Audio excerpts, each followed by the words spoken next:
My name is Rowan Pantel, and the title of my exhibition here at the Craft Council is Cynefin. The exhibition is about childhood memories and dreams growing up in northern Saskatchewan by the Saskatchewan River Valley. And the work in the show just explores memories I have and are descriptions of those memories. In the exhibition, there's a series of 6 panels that are paper cuts. And the idea is that the viewer goes through them with a flashlight and explores the paper cuts, and those reflections go onto the wall. The paper cuts came about looking back at my childhood memories and focusing on the ones that stuck out the most to me. And so there's my parents' home, there's a map of the trails that surround my parents' house. One of the panels describes playing kick the can with my cousins outside my grandparents' home. And this is a game that we've played from the time I was 3 until today, 30. And it's just a continuation that we always go back to. Some of the panels talk about darker subjects. One of them is about wolves in the area and how we lost family pets to wolf attacks and other things like that. And then a few of the panels aren't based in reality. They are dreams I had as a child or sort of folklore that developed as a child. There was a forest by my house that was a tamarack forest, and we always called it the enchanted forest.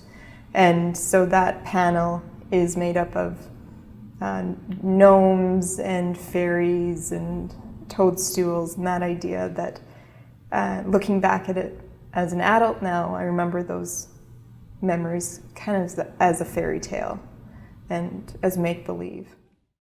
There's 2 other parts that make up the exhibition. One is a series of 3 prints that are silkscreen, and they're actually white ink on white paper, which sounds kind of ridiculous, but the idea was that I was trying to make an embossment without embossing the paper.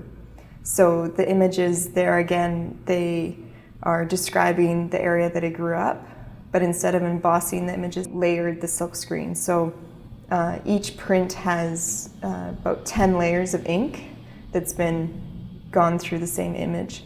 So it builds up a layer that gives the print, the final print, a bit of a shadow on it. So it gives it the same similar feeling as an embossment. And that was, again, taking the paper cuts that I was doing and trying to find a way to transfer that same idea onto a 2-dimensional surface. The third part of the exhibition is a video and print installation. So I printed on mulberry paper and 13-foot lengths striations of birch bark and kind of acidic greens and grays. And the birch bark is suspended from the ceiling of the gallery. And then if you look through the birch bark, there's a video playing on the back wall.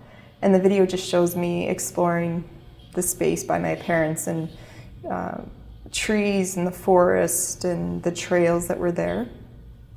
And there's one part of the video that's me searching for this clearing of birch trees that I go to. And then the second part of the video is me sitting in the birch tree clearing, waiting for someone to come who never shows, so I just get up and leave. So for this project, I was sort of trying to think more about paper and moving away a little bit from printmaking, which was my background. And I had gone to an Emma collaboration that's hosted by the Saskatchewan Craft Council. And there was a workshop on dyeing fabrics from using ditchweeds and coffee grounds, onion skins.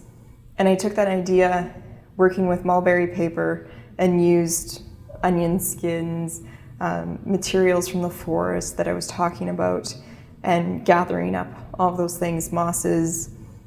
I did use some coffee grounds in one of the pieces, and using those elements of home in the area I was exploring to actually imprint on the paper and dye the paper and give it some color and a little more depth and dimension to it.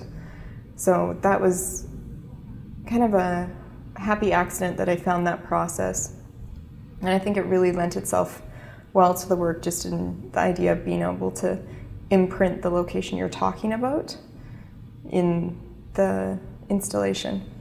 And then I came to paper cutting, which is something that I had seen before and I quite enjoyed just the way it worked. And at the same time of doing that, I was exploring puppetry and film, which they seemed disconnected, but it was using shadow puppets, which were also paper cutouts. And that idea of combining the two of them to use paper cuts to make shadows on the wall of the gallery. So the viewer goes through the space using flashlights and they animate the work. They make the shadows move, and I think gives it a nice sort of life. And there was also something about trying to engage the viewer in looking at the work. Because a lot of times viewers, I find, watching people in galleries and you're just quickly sort of scanning each piece as you walk by, and having the viewers need a flashlight to explore the work really makes people pause. And I find the amount of time they spend with it is like 10 times the amount of time they generally would. They'll spend a minute or two with each piece, which sounds short, but there's a stat that people spend something crazy like 7 to 10 seconds with an artwork. And that was something that I heard and it really stuck with me for the amount of hours and hours, an artist will put into a piece and then people are like 7 seconds later, they're like, great, move on to the next. And so how do you get a viewer to engage with a piece? And how do you get them to pause and actually explore the work and look at it in a different way? The interaction, I was working on my MFA in Regina, and I had an optional credit I could take, and I decided to take a theater class. And the theater class was about site-specific work. And so we were just discussing on how viewers interact with artwork differently when it's site-specific. And I tried to think about taking that idea and putting it into a gallery. So how do you make a viewer interact with the gallery differently instead of just walking in and staying comfortable 3 or 5 feet away from the wall? How do you get them to move around the space, engage the work, and hopefully enter into it?